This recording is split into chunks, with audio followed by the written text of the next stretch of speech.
भारतीय reserve bank यार मुद्रानीति बैठक पर एक बड़ घोषणा करिछि। आरबीआई एथर रेपो हार अपरिवर्तित रखिछि। हार 5.25% रहिछि। पूर्वरु आरबीआई गत वर्ष 125 बेसिस पॉइंट हार ह्रास करथिला।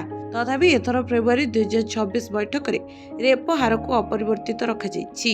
भारतीय रिजर्व बैंक मुद्रानीति कमिटी एमपीसी शुक्रवार FY27 प्रथम एवं द्वितीय त्रैमासिक मुद्रास्फीति पूर्वानुमान को 4% एवं 4.2% को वृद्धि करिछि, जहाँ पूर्व आशा ठारू मुद्रास्फीति रे तीव्र ह्रास को सूचित करुछि।